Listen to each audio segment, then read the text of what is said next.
Kori, ya nggak mungkin lah seorang ketua menunjukkan. Ketua apa? Ketua apa dia? Loh, kamu bukan bilang ketua, menurut otak kamu, ketua apa dia coba?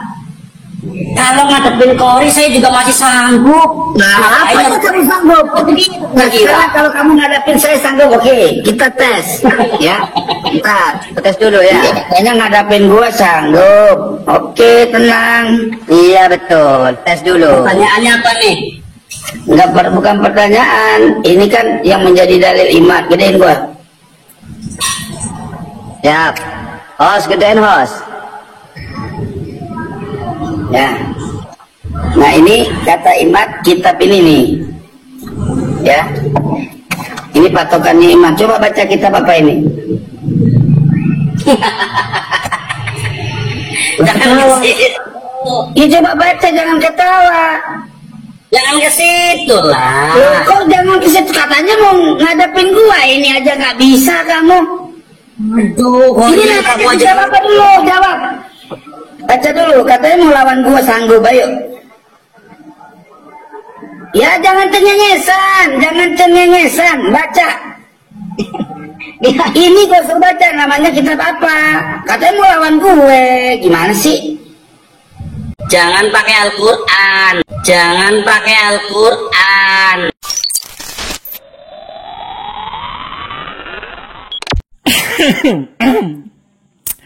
Jadi begitu ya. Ada dua kemungkinan orang ini, di mana dua-duanya ini sama-sama buruk, tetapi ada yang buruk dan menyedihkan, yaitu ketika orang ini benar-benar mengira yang ditunjukkan oleh Syed Kori itu adalah Al-Quran. Artinya apa, Pak? Berarti orang ini tidak tahu Al-Quran itu seperti apa, bahkan tulisan Al-Quran saja tidak tahu. Sehingga setiap yang Arab, oh itu Al-Quran gitu. Saya khawatir orang ini nanti ke Arab terus masuk WC, di situ kan pasti ada tulisan bahasa Arab, Pak. Wah nanti ngamuk, orang Arab ini Quran ditulis di dalam WC. Bahkan mungkin nanti misalnya beli softtek, beli pembalut, gila orang Arab nih, pembalut ditulis Al-Quran. Ini kebodohan yang paling bawah, sudah nggak ada lagi. Orang Islam tulisan Al-Quran saja tidak tahu, apalagi isinya, judulnya saja tidak tahu, sehingga setiap yang Arab disebut Al-Quran. Luar biasa itu. Ya bukan perkara mendukung siapa, tidak penting, itu cuma miris saja. Dan mbok yo ada malunya gitu. Ini kan orang itu ada keluarganya, entah ada bapaknya, entah ada saudaranya, entah ada anaknya. Gimana kalau nanti gimana bapak kamu itu asal Arab disebut Al-Quran? Ini lebih parah daripada orang yang ada orang Arab ngomong terus amin. Setidaknya disebut doa, setidaknya kan dia nggak tahu. Lumayan, tapi pasti tahu lah mana yang Quran, mana yang bukan. Belum ketulisan Al-Qurannya, Pak. Maksudnya belum ke isinya. Tulisannya saja langsung disebut Quran karena bahasa Arab. Itu yang paling buruk dan menyedihkan. Ada yang kedua, mungkin orang ini pintar tetapi fanatik. Nah, maksudnya apa? Jadi asy-syajarah al-mubarakah di mata orang ini, nanti saya sebut juga kemungkinan yang ketiga, tapi itu kecil sekali ya. Di mata orang ini, asy-syajarah al-mubarakah itu sudah setara dengan Al-Quran. Dan masuk akal itu. Kenapa? Karena Kiai Imaduddin kan berpegang sekali kepada itu, sehingga siapapun yang menolak itu salah. Padahal Pak, Anda baca Syajarah Mubarakah itu menentang kitab yang sebelumnya ada, menentang kitab yang setelahnya ada. Sehingga karena itu disebut Al-Quran, maka yang tidak ada di kitab itu tamat nasabnya, termasuk nasabnya Syekh Abdul Qadir Al-Jilani, karena nggak ada dalam Syajarah Mubarakah. Jadi itu Al-Quran, Pak. Al-Quran itu menasah yang sebelumnya, kitab-kitab suci yang sebelumnya, ajarannya itu tidak boleh menyelisih Al-Quran. Dan tidak boleh ada apapun yang menyelisih Al-Quran. Itu make sense itu. Kalau misalnya bagi Kiai Imaduddin itu sudah seperti Al-Quran. Itu cerdas sekali itu kalau misalnya dia berpikirnya ke situ. Artinya dia sudah menyampaikan jati dirinya atau sudah menyampaikan pandangannya bahwa kitab itu Al-Quran. Jangan digugat Syajarah Mubarakah itu. Walaupun agak-agak aneh ada kitab setara Al-Quran, padahal intisab kepada Ar-Razi saja masih diperdebatkan, dan yang menasah juga majhul, tidak tahu siapa yang nulis itu, tidak dikenal orangnya sama sekali. Tiba-tiba muncul mengklaim menulis kitabnya Ar-Razi, tapi ya sudahlah ya, saya tidak tertarik lagi bicara itu. Cuma Ini kemungkinan yang kedua. Jadi fanatik sekali itu sudah disebut Al-Quran. Ada kemungkinan yang ketiga, mungkin nyindir. Nyindir keimat mungkin ya. Artinya bagi keimat itu sudah Al-Quran. Ya. Sama dengan yang kedua sebetulnya. Artinya Asy-Syajarah itu sudah seperti Al-Quran. Artinya tidak boleh dibantah. Tidak boleh dibantah. Walau aftal muftun. Kalau tidak sama dengan Asy-Syajarah Al-Mubarakah, batal. Mungkin begitu maksudnya ya. Jadi itu nyindir ke Imad, ya. nyindir ke Haji Imaduddin Usman Al-Bantani, ya itu Al-Qur'annya ke Haji Imad, jangan pakai ke situ, mungkin itu maksudnya ya.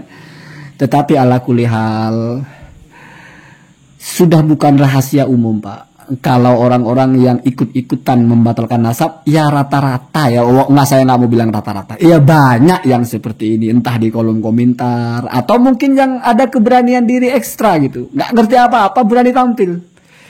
Luar biasa itu Pak, luar biasa, tidak tahu malunya gitu. Sehingga apa yang terjadi, apapun yang dijejalkan kepada mereka, mereka telan. Makamnya Ahmad itu bukan di Yaman, tapi di Irak, percaya mereka. Mufti Yaman membatalkan Ba'alawi, percaya lagi mereka. Sulamu Taufik, itu karya Wali Songo, percaya lagi mereka. Apapun yang dibicarakan oleh kelompoknya, mereka telan. Ya kenapa Pak? Karena gimana mau menolak orang nggak ngerti? Apa buktinya nggak ngerti? Lah membedakan Quran saja nggak tahu mana yang Quran mana yang bukan. Bukan ayatnya Pak, tulisannya. Ini tulisan Al-Quran apa bukan? Maksudnya itu tulisan alif, lam, qaf, ro, hamzah, non. Artinya orang ini nggak ngerti huruf hijaiyah. Itu menyedihkan sekali ya. Allahumma hdina. Ini pahit sekali. Ada saudara kita yang seperti ini. Semoga tidak yang itu ya. Semoga bukan orang ini. Saya membayangkan bagaimana sih kalau tulisan, bukan tulisan Al-Quran maksudnya ayat Quran enggak. Kalau tulisan Al-Quran saja dia tidak tahu yang mana yang tulisan Al-Quran itu. Apalagi nanti dikasih bahasa Arab. Ini ayat apa bukan? Wah, cuma satu kata Pak. Al-Quran saja nggak ngerti yang mana yang Al-Quran. Itulah ya, itulah entah di kolom komentar, entah di TikTok. Kalau di YouTube kayaknya belum ada yang sekonyol ini, gitu ya. Jadi ya begitu ya. Makanya kita menjadi tidak heran kenapa ramai sekali banyak orang berbicara masalah ini di kolom komentar. Ya karena mungkin satu sisi nggak terima. Kenapa sih orang-orang itu dihormati gitu banget? Saya kok enggak misalnya. Karena keturunan Nabi kan belum tentu. Artinya nggak terima gitu. Wah ini akhirnya mengemas diri. Ini perjuangan mensucikan nasab Rasulullah gitu ya. Yang memperjuangkan salah satunya yang begini-begini. Ya Pak tolonglah kepada kelompok sebelah ini, tolong diajari itu. Ditadrib atau ditarbiyah pengikut-pengikutnya itu biar nggak keterlaluan gitu ya. Mosok begitu ya. Ya kita doakan saja. Saya tidak kenal orang ini, tetapi penting ini untuk disiarkan. Kenapa? Biar kita tertampar. Ya, kita semuanya tertampar di sini. Bukan hanya orang ini yang ketampar. Ya tetangga aja juga ketampar. Ya mungkin lembaga pendidikan di tempat dia juga tertampar. Gimana ada masyarakat Anda tidak ngerti itu Al-Quran apa bukan? Tidak tahu huruf hijaiyah. Itu kan kegagalan kita berdakwah. Bukan kita, saya bukan pendakwah, saya YouTuber. Kegagalan ustadz-ustadz itu. Jadi semuanya kena di sini. Ini bukan masalah. Ini gimana mau bicara daki-daki, Pak? Cengengesan lagi. Bukan masalah nantang-nantangnya. Kalau masalah nantang-nantangan memang udah begitu, Pak. Dari yang paling atas kan begitu, semuanya ditantang. Ini kan juga huruf hijaiyah aja nggak hafal nantang debat. Gimana ceritanya? Yang sama dengan yang atas, semua ulama ditantang-nantang. Kalau itu nggak mengherankan. Namanya nantang-nantang 3 hari 3 malam memang udah dari sononya udah begitu. Jadi nggak heran kalau bawahnya juga begitu gitu ya. Cuma ya Mbok yo, mumpung lagi puasa nih tolong belajar. Hafalkan itu huruf hijaiyah itu sehingga kalau ada tulisan alif lam itu nggak mesti Al-Quran. Apa setelahnya? Asy-Syajarah Syin. Kok bisa jadi Al-Quran? Atau mungkin opsi yang kedua, enggak Pak. Nggak ada kitab yang setara dengan Al-Quran. Al-Quran pun itu kalau ayatnya zonni, ketika ada ulama yang berbeda pendapat, bukan menentang Al-Quran. Ya zonni itu maksudnya secara istimbat saja, bukan secara qot'i. Kan begitu Pak ya. Jadi tolong diajarkan, nggak usah daki-daki bicara ini, bicara itu. Dan tolonglah kalau mau show up itu, ya kalau orang berani sekali ikut campur pembicaraan ilmu, Huruf Hijaya aja nggak hafal.